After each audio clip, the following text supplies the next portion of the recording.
Hi hello everyone, welcome back to this new video जिसमें हम बात करेंगे एक नए एसएमई आईपीओ के बारे में। कंपनी का नाम है ऑस्टियर सिस्टम्स लिमिटेड। इसका जो आईपीओ है वो ओपन तो हुआ था 3 सितंबर को। तो वैसे अगर टेक्निकली देखा जाए तो इस आईपीओ के 3 दिन ऑलरेडी कंप्लीट हो चुके हैं। ये आईपीओ 3 को भी ओपन था, 4 को भी ओपन था और 5 सितंबर को भी ओपन था। लेकिन क्योंकि 5 सितंबर को एक बैंकिंग हॉलीडे था और सेटलमेंट हॉलीडे भी था, तो इस आईपीओ की जो क्लोजिंग है वो शिफ्ट हो गई 8 सितंबर को, यानी कि मंडे को। लेकिन फिर मंडे को भी एनएससी और बीएससी ने एक सेटलमेंट हॉलीडे डिक्लेयर कर दिया। तो अब ये जो आईपीओ है ये फाइनली क्लोज होगा 9 सितंबर को, यानी कि ट्यूसडे के दिन। तो लोगों ने इस आईपीओ में 3 सितंबर को भी अप्लाई किया था, 4 को भी किया था और 5 सितंबर को भी अप्लाई किया था। और अब हम लोग चाहे तो मंडे और ट्यूसडे को, यानी कि 8 और 9 सितंबर को भी इस एसएमई आईपीओ में अप्लाई कर सकते हैं। लेकिन क्या ये आईपीओ वाकई में अप्लाई करने जैसा है, पहले तो ये जानना जरूरी है। और उस चीज में आज का ये वीडियो आपके लिए काफी हेल्पफुल रहेगा। तो पूरी जानकारी के लिए आप इस वीडियो के अंत तक बने रहें। देखिए, जो कंपनी है ऑस्टियर सिस्टम्स लिमिटेड, ये 2013 में इनकॉर्पोरेट हुई थी और ये एक सॉफ्टवेयर कंपनी है जो कि बाकी छोटी बड़ी कंपनीज और स्टार्टअप्स वगैरह को अपनी आईटी सर्विसेज प्रोवाइड करती है, जैसे कि मोबाइल ऐप्स बनाना, web development, digital marketing, data management. और साथ ही ये company IT related consultancy service भी प्रोवाइड करती है। और खास बात यह है कि इतनी छोटी कंपनी होने के बाद भी डोमेस्टिक के साथ साथ इनके पास कुछ ग्लोबल क्लाइंट्स भी हैं, जो कि एक अच्छा पॉइंट है। तो ये तो हुआ इस कंपनी का बिजनेस मॉडल। नेक्स्ट हम बात करते हैं इसके फाइनेंशियल नंबर्स के बारे में। तो देखिए, 2023 में इस कंपनी की रेवेन्यू थी 15.4 करोड़ रुपीज, जो कि 2024 में होगी 18.6 करोड़ रुपीज, यानी कि अबाउट 20% की ग्रोथ कंपनी ने यहाँ रिपोर्ट की। लेकिन 2025 में ऐसा कुछ भी नहीं है। रेवेन्यू का नंबर एकदम ही फ्लैट है, 18.6 से 18.86 करोड़ रुपीज। तो फर्स्ट इंप्रेशन तो इसका खराब ही है। अगर टॉप लाइन में ही ग्रोथ नहीं है तो ऑब्वियस है कि बाकी नंबर्स में भी हमें ज्यादा ग्रोथ देखने को नहीं मिलेगी। कंपनी का प्रॉफिट अमाउंट पहले जरूर 2-2.5 गुना हुआ था। 2023 में था 1.7 करोड़ रुपीज, जो कि 2024 में हो गया 4.15 करोड़ रुपीज। लेकिन रिसेंट नंबर्स जो कंपनी ने पोस्ट किए हैं वहां इनकी प्रॉफिटेबिलिटी कम हुई है।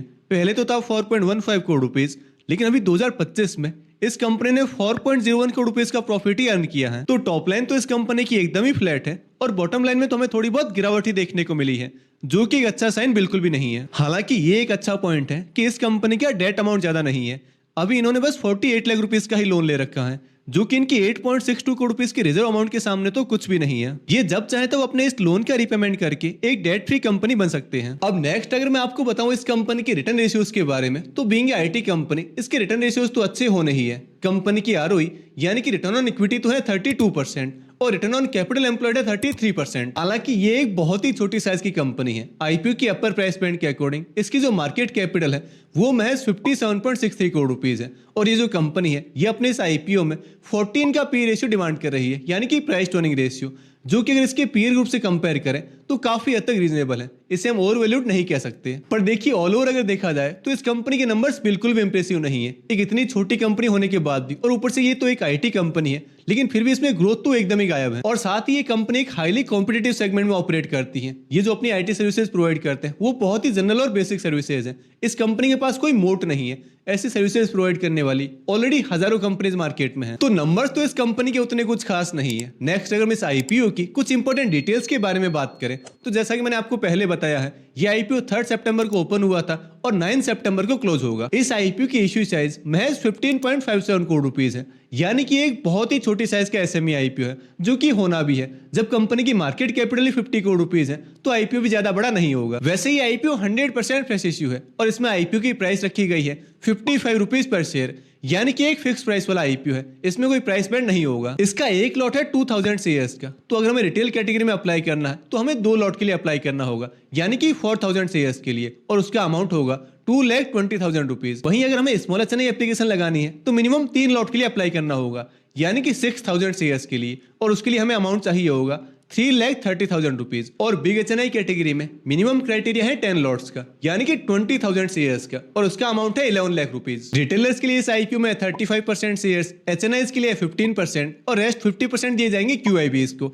यानी कि क्वालिफाइड इंस्टीट्यूशनल बायर्स को। और क्योंकि 9 सितंबर को ये आईपीओ क्लोज होगा तो उसके जस्ट अगले दिन, यानी कि 10 को इसका अलॉटमेंट है, फिर 11 को रिफंड, 11 को शेयर्स हमारे डीमैट अकाउंट में आएंगे और 12 सितंबर को ऑस्टियर सिस्टम्स की लिस्टिंग बीएसई एसएमई पर होने वाली है। अब बात करते हैं इस आईपीओ के ग्रे मार्केट प्रीमियम के बारे में, जो कि वैसे एसएमई आईपीओ में सबसे इंपॉर्टेंट पॉइंट है।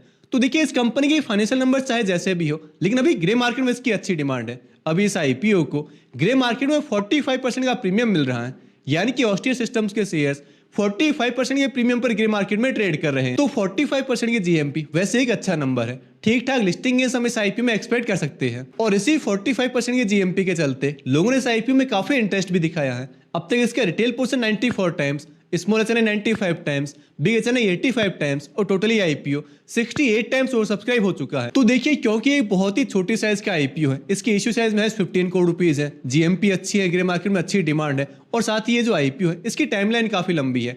3 दिन ऑलरेडी इसको हो चुके हैं और अभी 2 दिन और भी ओपन रहेगा। तो आप ये मानकर चलिए कि ये आईपीओ अच्छा खासा ओवर सब्सक्राइब तो होने ही वाला है। तो just like all other SME IPOs, इसमें भी अलॉटमेंट बहुत ही मुश्किल रहेगा क्योंकि लोग भर भर के अप्लाई करने वाले हैं। वैसे नंबर्स तो इस कंपनी के बहुत ही बिलो एवरेज हैं, लेकिन हाँ, लिस्टिंग गेंस के लिए इस आईपीओ को टारगेट किया जा सकता है। और वैसे भी इस टाइमलाइन पर ना तो कोई मैनमूड आईपीओ है और ना ही दूसरा कोई ढंग का एसएमई आईपीओ है।